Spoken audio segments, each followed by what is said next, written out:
You're listening to Independent TV 7. Don't forget to subscribe to our YouTube channel. And also don't forget to click on the bell icon to get more notifications. Thanks for watching.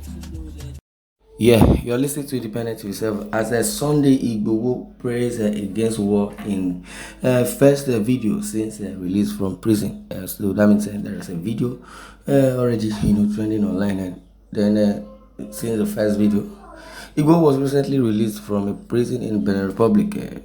Yoruba Nation campaigner Chief Sunday Adeyemo, famously known as Igboho, has prayed for prevention of war in the world. Igboho said this in a video on Wednesday, March 9th, 2022, 2 days after his release from incarceration. It has been seen in the video. Sunday Igboho was airing his views on the war between Ukraine and Russia. The activist prayed that the ongoing crisis doesn't degenerate into a full-blown war or world war. And let's hope that this Ukraine crisis won't lead to a third world war. May God not let us witness war in the world, Igboho said. Igboho spent 8 months in a Benin Republic prison, regained freedom on Monday, March 7th, 2022. His lawyers, however, revealed that his release was conditional, as he is not expected to go anywhere beyond the shores of the Francophone country, which is Benin Republic. Sunday Igboho fled Nigeria in July 2021 after operatives of the DSS, the Department of State Services, raided his Ibadan residence, where they arrested and detained 13 of Igboho's associates. 2 of Igboho's supporters, identified as Erdogan and Alpha, lost their lives during the raid.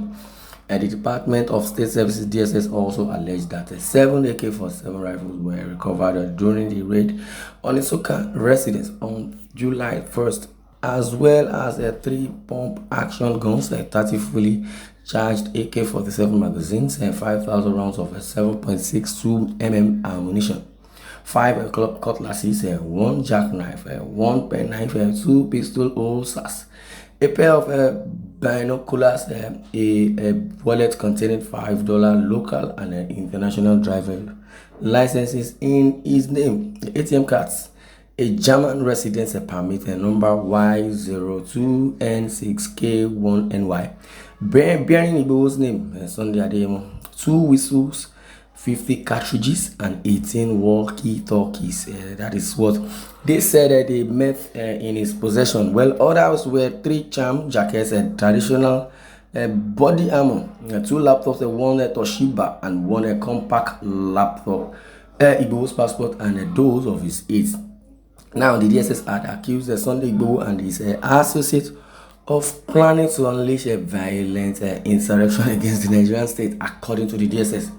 The DSS has accused, according to them, well, the activist escaped to Benin along with his wife Rokbo, where they were both arrested by the country's authorities while trying to board a plane to Germany.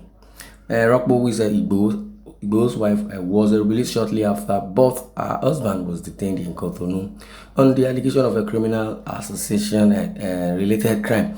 But notwithstanding, what I really like he said, the DSS, accused Sunday Igboho, not that Igboho himself, has committed all those allegations that was leveled against him.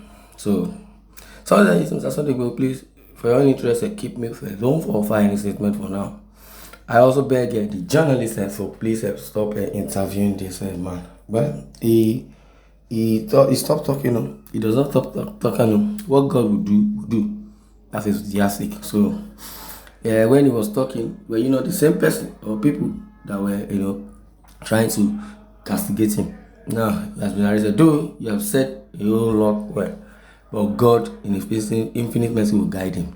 That is what it is. So, if you had not, said anything, if you had not challenged the government of Nigeria, Nigeria would have, I don't know what would have happened or what would have become of us in Nigeria. And to his counterpart, Namikano also, they have really said well, they have really done well, and all that they have done, and I believe God will reward them, abundantly. So God has every plan for every man, and especially in this part of Nigeria, like I would always say, that we are not practicing the democracy the way it's supposed to go. We are acting on impunity. Yes, acting with impunity. Well, we only pray for God's forgiveness. God will forgive us.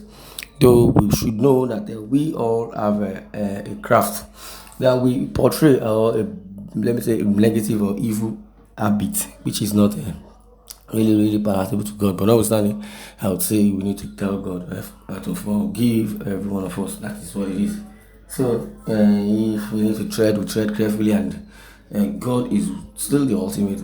That is what we're going to do. Well, so from some few comments, someone says everyone with an Android phone is a journalist, and don't allow them to drag you into another trouble. Remember, your release is conditional. Even if it's not conditional, for them to have released him at least alone, it shows that the Benin Republic government, they are they are up to standard. They should allow you for medical, go for medical, and do whatever you want to do. That is how it's supposed to be. So yeah, so if everyone can love one another in this country, the country will be a better place to stay for every one of us. So if someone is saying that this Macaulay Sunday Igboho should be advised to keep muted, this, that, no, that's not the correct thing to do. If he's going to keep mute, he should keep mute whenever the government have done the needful. That is what it is. So the God factor is you just call on God. Let's call on God. This man, are you referring to Sunday Igboho? You leave him. Do your own part. He's doing his own part. If everybody can do their own part, yeah, why not the nation go forward? So you are living a life according to what the situation is, or because Sunday Igboho is in trouble. Yes, why can't he be in trouble? Why can't you sacrifice your life for Nigeria? Why can't you yourself be in trouble? Jesus died for everybody, and he was in trouble. Is he not a human being? God rested in his earth, and God dwelled in him. Likewise, you and me, God is dwelling in us. God is telling you something, to do something for the country, do something for everybody, which is positive. But you wouldn't want to do, say, Namiki Jesus, Nami will die for everybody's sins. If we keep saying like that, nobody will do the right thing. If not, as Sunday Igboho and Nnamdi Kanu had it in mind to make sure that yes, enough is enough. If Fulani would have killed everybody since long ago, you won't be alive. You will fight for yourself. Pastor Paul Adefarasi was saying we should have a plan B.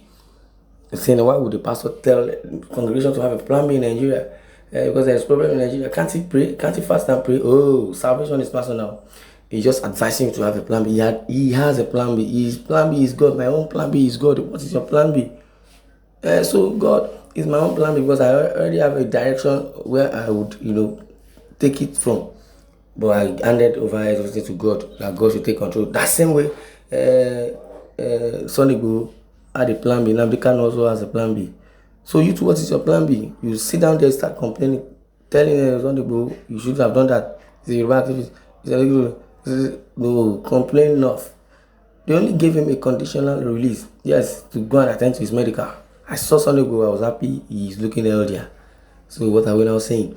But notwithstanding, I would say if you have what you need to tell anybody, being positive, have a plan B. Or rather, I would say, if you have no sin, you cast the first stone. So that is just what it is. So you shouldn't blame anybody, but just be thankful that Sunday Igboho is still alive and is ready to do the work of God. Well, this is where I'm going to draw the coffin. I would like you to share your views in the comment section. Thanks for listening, and God bless you.